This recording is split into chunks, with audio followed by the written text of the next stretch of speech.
Hello, welcome to another episode of Book Reviews. I'm Shahida Rahman. Anand Subhuti is a former UK political reporter who worked in the House of Commons. He describes himself as a disciple of Osho. So I'd like to give a warm welcome to Subhuti. Thank you, Shahida. Hello, hi, how are you? Good, thank you very much. Nice of you to join us today. Can you tell me a little bit more about your background? Yeah, I mean, it's a bit strange, really, because there's no real connection between writing for daily newspapers as a political reporter in the House of Parliament and talking about the government and political crises and sex scandals and whatever's going on. Yes. And then suddenly I'm in India with an enlightened mystic learning meditation.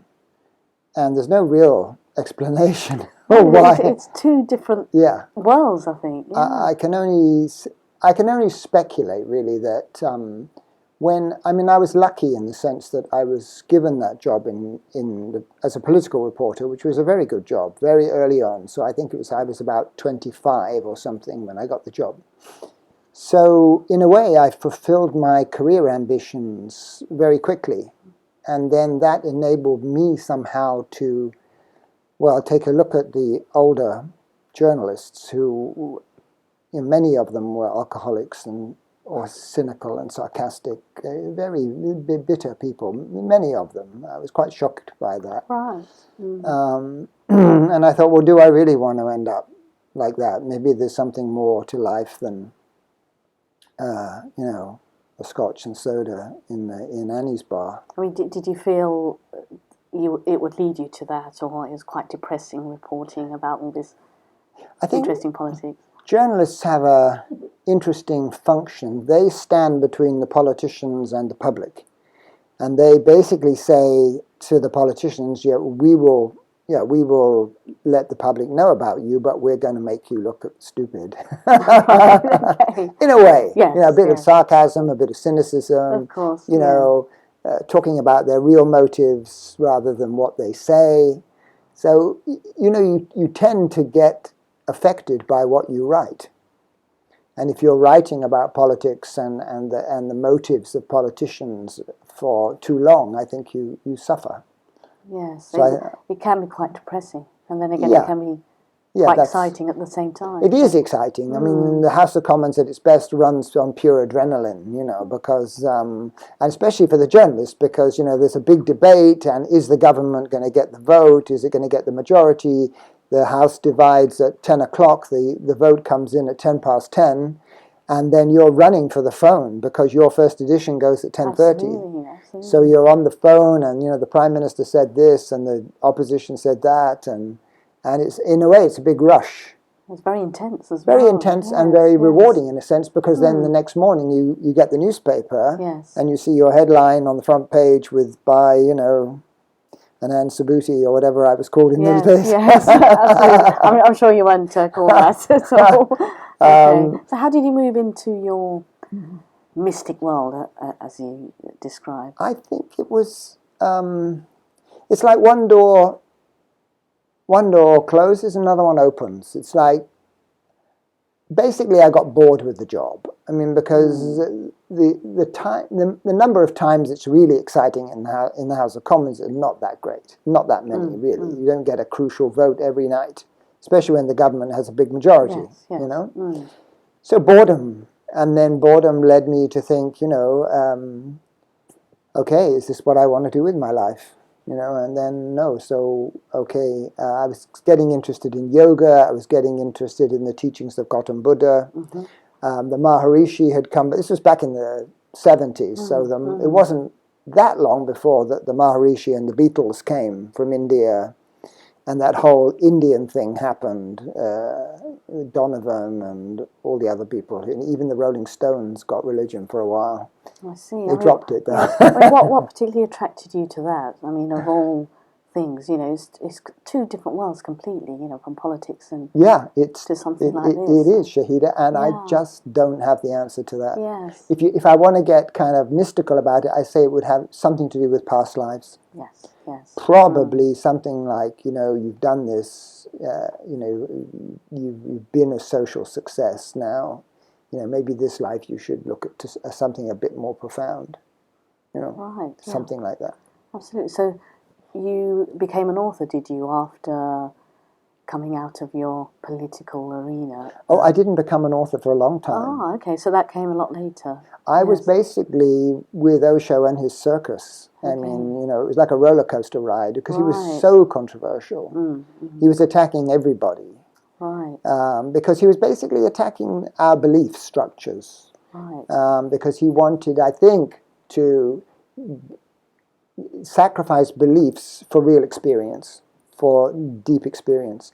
So he was very controversial, and I was basically working in his press office, trying to reply to all the people who were attacking him. I see. I was kept very busy. I can imagine, actually.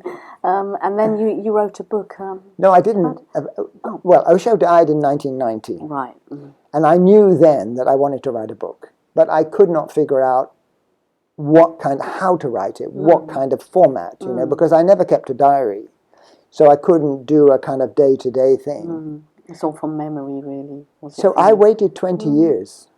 I waited Wow. 20 years to write that book. And then suddenly, this format of writing very short anecdotes, not even necessarily in the chronological order, just little cameo shots of things that happened between me and Osho, between Osho and the world. And within 6 months, I had 60 anecdotes.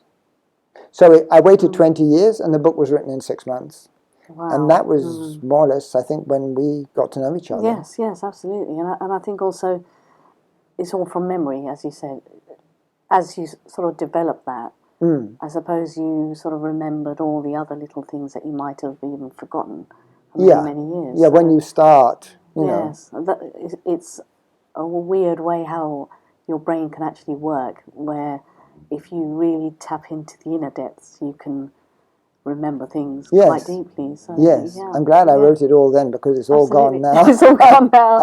No, that's good. I mean, what's the kind of feedback you've had from the books that you've written? So you've published 4. Do you want to tell us a little bit about your books? Okay, well, this is the first one, My Dance with the Madman. Quite an unusual title. Yeah, who is the madman? Is Osho. it you? No, it's Osho. You. I mean, I was mad to go with him, but he was the real madman. Okay. And he often called himself a madman. I mean, when he was in America, he collected 93 Rolls Royces. Wow. 90. Okay. I drove everybody crazy, including me, because we had to explain it to the public, and we couldn't. 93, and the whole of America was obsessed with these cars. So he was very illogical. He was outlandish, and so I thought My Dance with a Madman was the only possible title that expressed my love for him and my feelings about him. Sure. And then I wrote a collection of funny stories about India called The Pune Diaries. I mean, that's where you spend a lot of your time. You visit India every year. Every winter I'm there from November to March. And I love India. But after you've been there a few months, you start to hate it as well. So it's it's a love-hate relationship. Yes. I love India. I love the spirituality. I love the whole way of life there, but it also has such tremendous problems, and the poverty and the chaos and the pollution. It's like unbelievable. Yes. So it is very much a love-hate religion. But I can't not go. I have to go. When November comes, I have to buy a ticket. I have to go. And I think it's when you come back, then you want to go back there, and then when you're there, you want to come back again. So, that's right.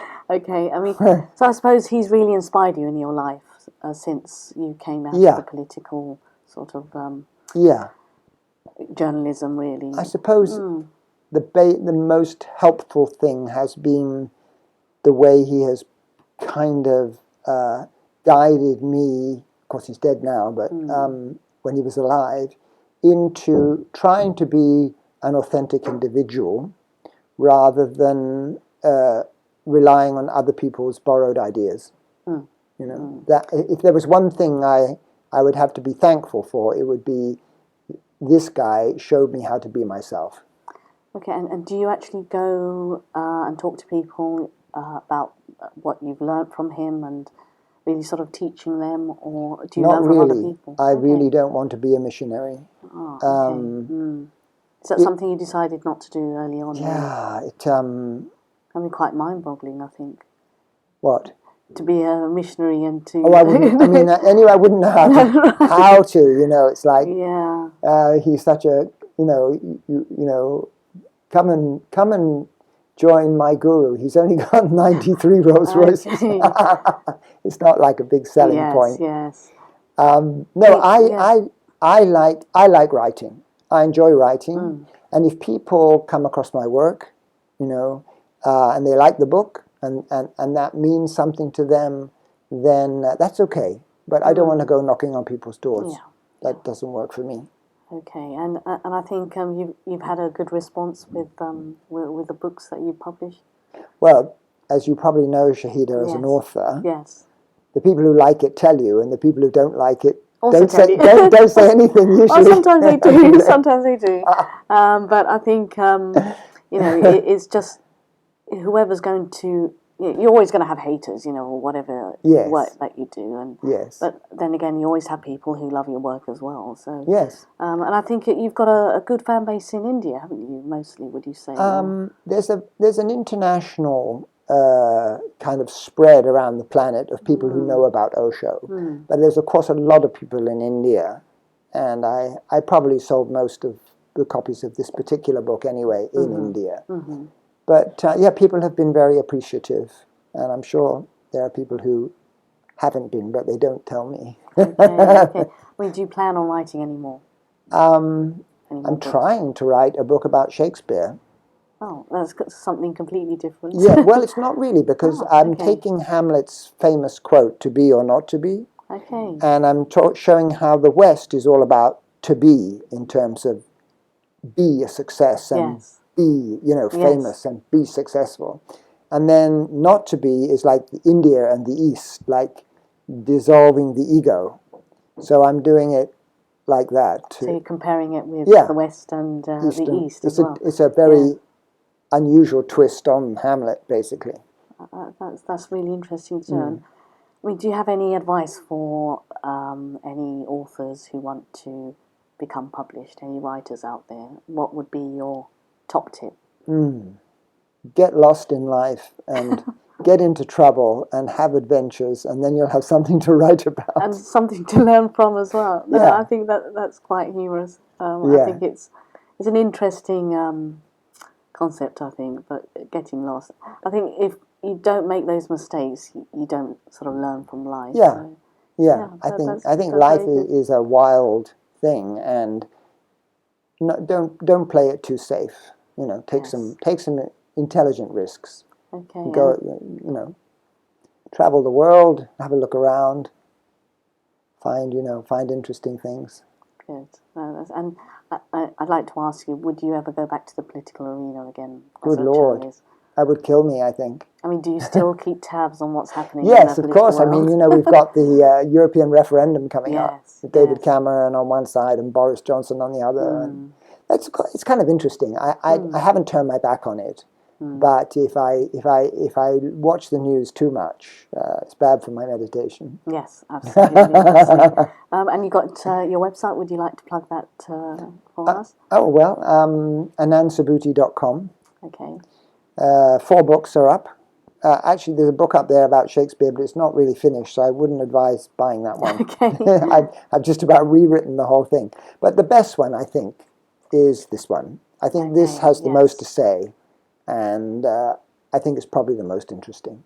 Fantastic. Okay, well, it's great to hear about your story, and do keep up the writing. I know it can be quite difficult for authors to continue writing, but I'm sure you've got lots of ideas in your mind that you want to bring out. So Thank you very much for your time, and thanks for being part of Book Reviews. Well, thank you, Shahida. It's very nice of you to invite me, and good luck with your books too. Thank you, thank you. Okay, so that was our guest, Anand Subhuti, and I'd like to end the show with a famous quote by Mark Twain. Writing is easy, and all you have to do is cross out the wrong words. So thanks for watching. Until next time, goodbye.